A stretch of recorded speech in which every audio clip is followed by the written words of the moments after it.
নমস্কার বন্ধুরা, আমি অর্পিতা অ্যামেজিং কিচেন থেকে আজকে এসেছি আপনাদেরকে দুটো নতুন রেসিপি দেখাবো। বাঁধাকপি আমি নিয়েছি। এখানে বাঁধাকপিগুলোকে কেটে আমি একটু নুন গরম জলে সেদ্ধ করে নিচ্ছি। কড়াইতে তেল বসিয়েছি। এখানে আমি পার্সে নিয়েছি। পার্সেগুলোকে আমি হলুদ নুন মাখিয়ে রেখেছিলাম, ভেজে নেব। এখানে আমি চিংড়িগুলোকেও হলুদ নুন মাখিয়ে রেখেছি, চিংড়ি দিয়ে বাঁধাকপির তরকারি বানাবো। পার্সের জন্য আমি এখানে কাঁচা লঙ্কা নিয়েছি, সর্ষে নিয়েছি আর গোটা জিরে নিয়েছি। আর হাফ টমেটো নিয়েছি। এগুলোকে সব আমি একসঙ্গে মিক্সারে ব্লেন্ড করে নেব। দেখুন, পার্সেগুলো আমি ভেজে নিচ্ছি।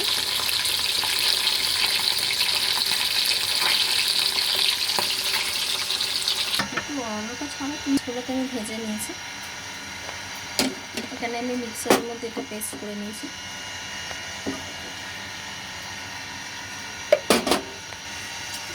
কালো জিরে দিয়ে দেবো।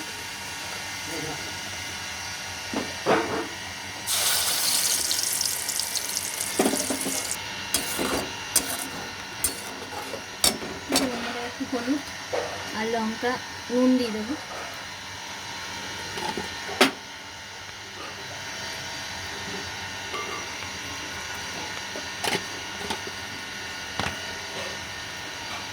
অল্প রেড চিলি,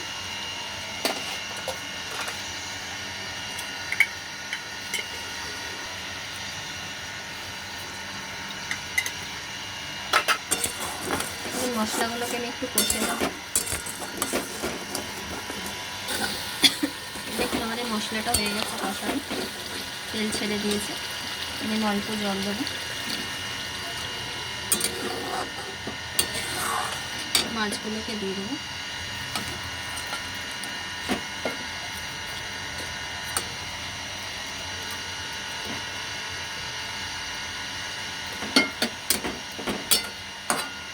পাঁচ মিনিট ফুটবে, তারপর আমরা নামিয়ে দেবো। দেখুন, আমাদের মাছ তৈরি হয়ে গেছে। এবার আমরা এটাকে সার্ভ করব। পার্সের তেল ঝাল রেডি হয়ে গেছে। একটু ধনে পাতা দিয়ে দেবো। কড়াইতে আমি তেল বসিয়ে দিয়েছি। এবার আমি চিংড়ি মাছগুলোকে ভেজে নেব।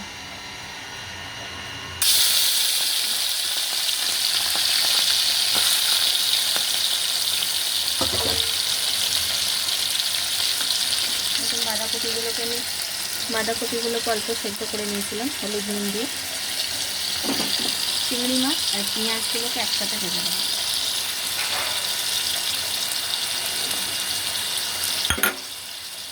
এখানে আমি আদা রসুন নিয়েছি, তা আমি বাঁধাকপিতে দেবো, পেস্ট করে দেবো।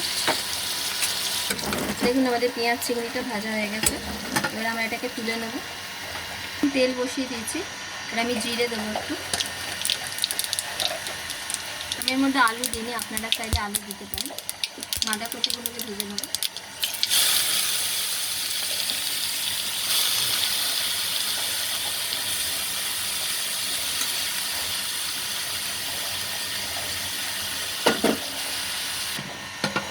বাঁধাকপিগুলো আমি দিয়ে দিয়েছিলাম।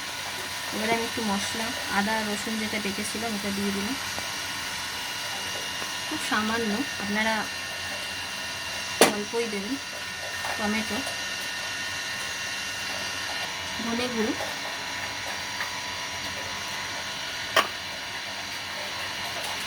হলুদ,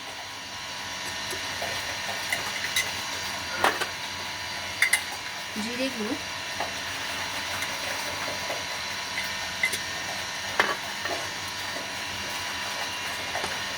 অল্প নুন দিয়ে দেবো।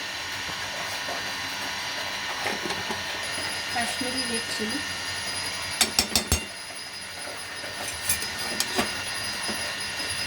দেখুন, আমাদের বাঁধাকপিটা তৈরি হয়ে গেছে। আমরা চিংড়ি মাছটা দিয়ে দেবো। পেঁয়াজ চিংড়িটা যে ভেজে রেখেছিলাম। কড়াইশুঁটি,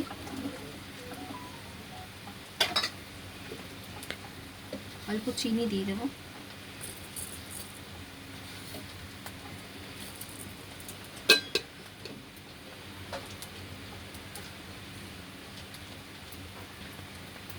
অল্প গরম মশলা।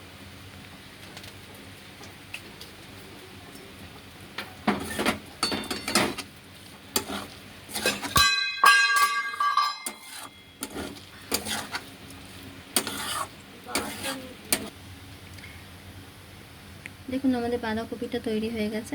এবার আমরা এটা বাঁধাকপি পার্শে মাছ ভাত দিয়ে সার্ভ করব। দেখুন আমাদের বাঁধাকপি চিংড়ি মাছ দিয়ে তৈরি হয়ে গেছে, আর তার সাথে পাবদার তেল ঝাল। কেমন লাগে বন্ধুরা আপনারা বলবেন, একদিন বানিয়ে দেখুন। যদি ভালো লাগে তাহলে আমাকে লাইক কমেন্ট সাবস্ক্রাইব অবশ্যই করবেন। দেখা হচ্ছে পরের ভিডিওতে। নমস্কার, ধন্যবাদ।